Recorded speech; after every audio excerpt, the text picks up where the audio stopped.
maju awas apa daripada keluar butuh dikit. Jadi di sini kami mau mempresentasikan UML tentang sistem pemesanan pos. Jadi tentang itu, pos itu merupakan salah satu tempat penyedia jasa penginapan. Terus juga dia menyediakan beberapa fasilitas dan juga sedangkan waktu penjelasan itu ditentukan oleh pengguna pos. Kalau apa? Karena itu ada voucher, jadi di sini tuh kita akan bisa terus dahulu. Jika berhasil lanjut ke login, jika tidak melakukan register terlebih dahulu. Jika sudah login berhasil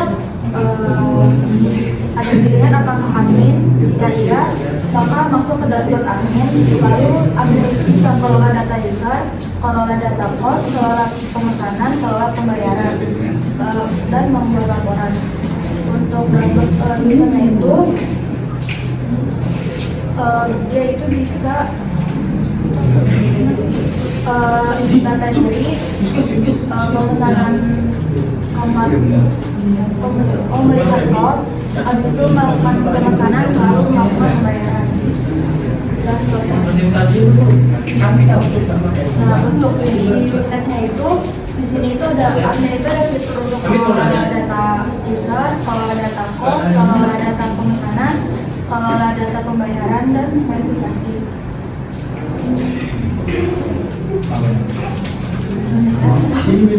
Nah, untuk aktiviti diagramnya ini tuh ada admin. Admin itu login, langsung masuk ke sistem itu menampilkan dashboard admin. Lalu adminnya itu bisa kelola data user dan sistem itu menampilkan data user. Nah, di sini itu admin bisa menambah, menghapus dan mengupdate data, lalu bisa simpan data. Lalu di sini itu admin login, lalu sistem itu menampilkan dashboard admin, lalu admin itu bisa mengelola data pos. Dan admin ini sistem menampilkan data pos. Lalu di sini admin bisa menambah, mengupdate dan menghapus data pos, lalu simpan data.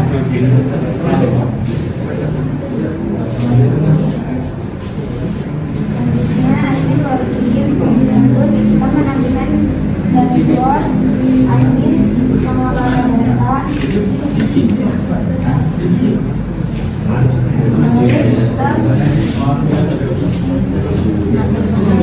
sistem menampilkan pesanan, admin bisa menambah,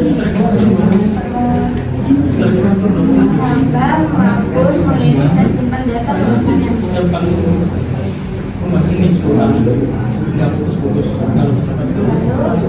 Untuk pembayaran, admin login, sistem menampilkan dashboard, admin mengelola data pembayaran, lalu sistem menampilkan data pembayaran. Admin bisa mengedit, menghapus, menambah dan menyimpan data pembayaran.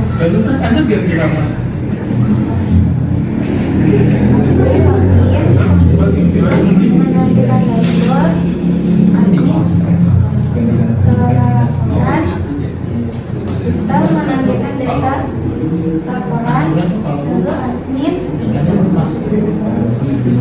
membuat laporan user, membuat laporan kos, membuat laporan data pemesanan, membuat laporan pembayaran, lalu cetak laporan. Dan user login, sistem menampilkan dashboard, user menghimpun data diri, sistem menampilkan data diri, user bisa melihat kos, melakukan pemesanan kos, melakukan pembayaran. Mantap, kelas diagram.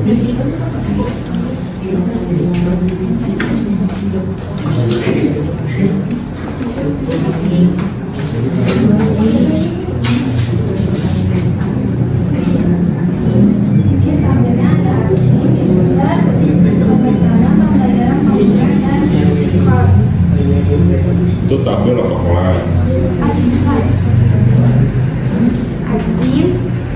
Admin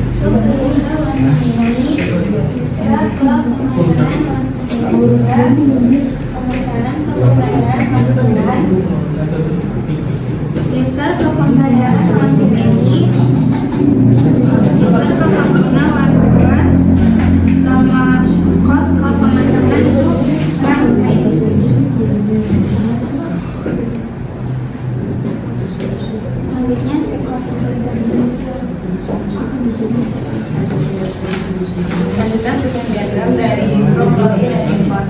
Yang pertama itu admin login, input username sama password. Lalu set username dan password, bila gagal berarti login kembali. Tapi kalau sukses masuk ke dashboard admin, lalu masuk ke menu kelola data user. Setelah itu bisa menampilkan data user. Di sini admin bisa menambah, mengedit dan menghapus data user. Setelah itu menampilkan from data user. Selanjutnya ada from login user.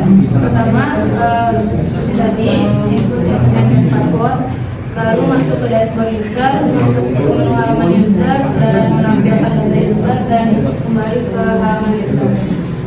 Lalu ada juga form pemesanan kamar kos, input username, login dan input username dan password, lalu isi form pemesanan kamar, tampilkan bukti pemesanan dan bukti pemesanan kamar. Selanjutnya ada form konfirmasi pemesanan kos.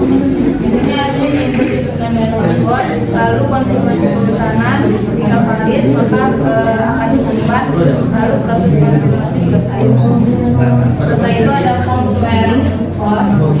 Di sini user menginput username dan password, lalu input form pembayarannya dan simpan bukti pembayaran. Setelah simpan bukti pembayaran, maka user mengkonfirmasi dan akan ditampilkan bukti transaksi pembayaran. Dan yang terakhir ada konfirmasi pembayaran. Di sini admin input username dan password, lalu pilih menu pembayaran, lalu akan tampil halaman tabel dari pembayaran, cetak laporan, maka akan menampilkan laporan dan data pembayaran.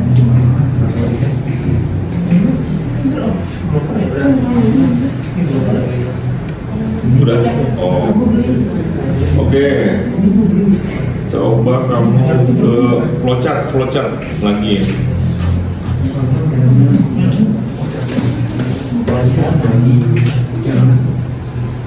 Ini masih pada bentar. Ya, saya nggak terlalu lihat ya, cek. Ini masih pada salah kaprah ya dengan flowchart. Jadi flowchart itu menggambarkan apa flowchart?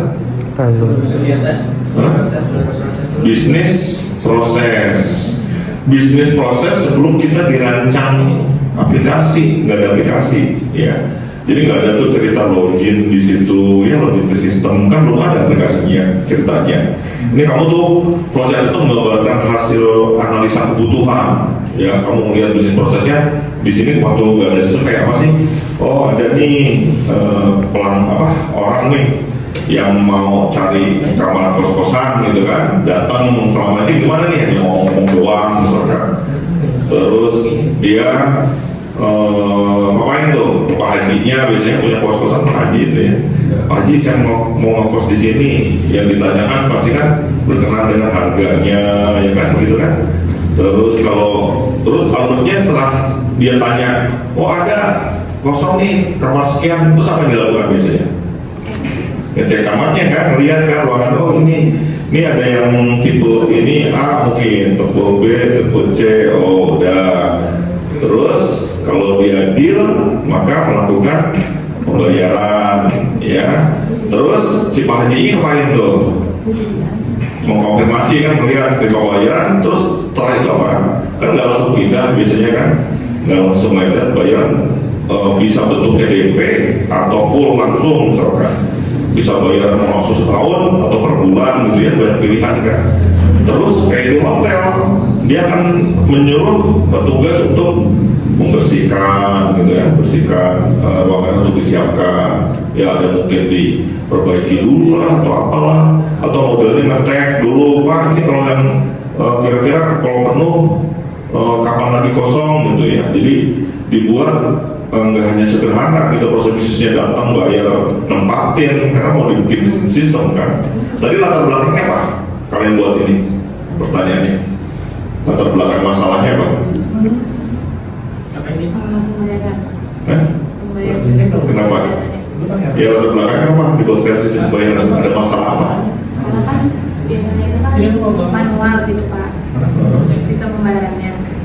Kan sebenarnya apa tuh bayar kos, tulis, sebulannya 1 juta misalkan. Terus apa problemnya? real problemnya, rumusan masalahnya.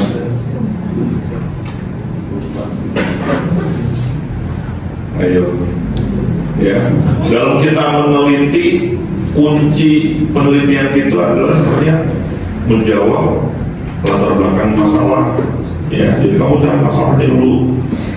Tabuk tuh Pak Haji jadi masalah kan. Misalkan tadi Pak tidak terkelola, Pak Hajinya sering lupa siapa yang udah bayar atau belum gitu misalkan. Ya pemasukannya, nanti dia nggak tahu nih profitnya berapa. Kaitannya nanti buat nyiapin maintenance ininya misalkan, kayak gitu digali. Ya. Dia bukan sekedar mengelola keuangan ya. Sekarang kan udah pakai ini nih, pakai gadget ya, bisa diingetin ting si Budi belum bayar, si Antoni masih nunggak, begitu. Misalkan seperti itu ya, jadi harus arahnya ke sana. Jadi proses itu semuanya diingetin. Ini jangan bukan bagian dari desain dia, ya. Bagian desainnya itu mulai di use case. Ya, use case itu core-nya desain tuh. Mas saya bilang use case itu ketika kalian salah menetapkan use case, maka ke bawahnya pasti salah tuh. Ya. Jadi bukan sekedar parsial independen diagram, enggak. Gambar-gambar use case nanti kalian setiap lingkaran-lingkaran itu kalian kembangkan menjadi activity diagram nantinya, dijadikan sequence diagram. Itu merujuknya ke use case ya. Dan use case itu tidak hanya gambar lengkap ya. Setiap lingkaran-lingkaran itu dijabarkan ya, ada description use case-nya, proses apa aja tadi, coba use case-nya Mbak. Ya, di use case ini yang pertama mengelola data user. Bikin tuh ada semacam penjelasan tentang mengelola data user itu apa, data apa aja dikelola.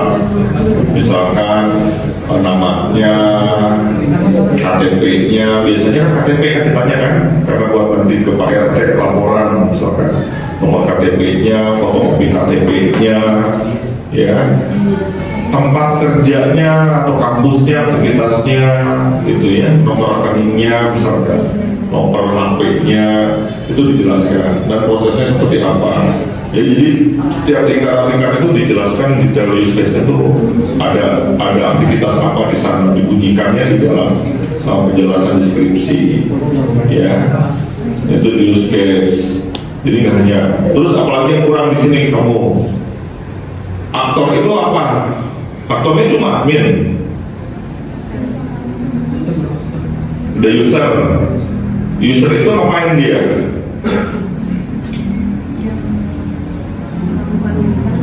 Input data apa itu di sini?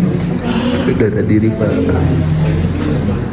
Sekarang logikanya, kamu pernah nggak ngos-ngosan ribet banget terus ngisi form?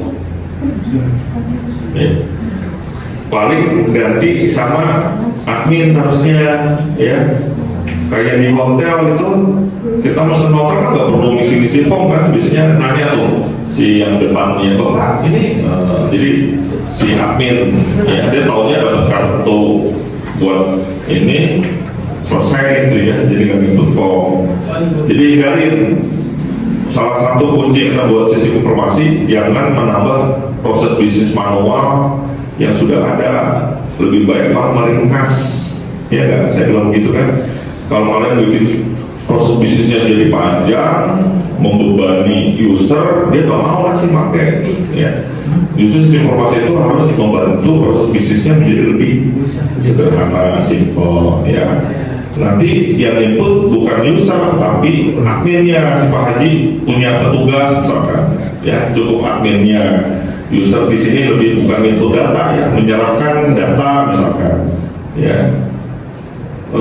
Paling enggak kalian punya ada petugas kebersihan misalkan, ya, yang menyiapkan tadi kamar pertama yang mau masuk itu kan bersih dulu, ya, sama petugas maintenance misalkan, ya, dia rutin harus ngebenerin. Ini kan kos-kosan keren ya ceritanya nih, jadi ada kelas orang keluar nanti dibersihin atau secara periodik dia betulin apa kayak ada AC-nya misalkan. Kan biasanya ada kos-kosan udah AC-nya di dalam kan, dia ngebersihin misalkan. Ya kapan waktu untuk maintenance-nya, boleh ngarah ke sana ya, jadi kayak sistem hotel tapi skupnya kecil. Ya, ini terus ini yang kurang apa? Kotaknya mana kotaknya ini? Ya, yang menggambarkan sistem informasi yang kalian buat. Itu apa yang belakangan karena Registrasi apa? registrasi. Admin harus registrasi juga.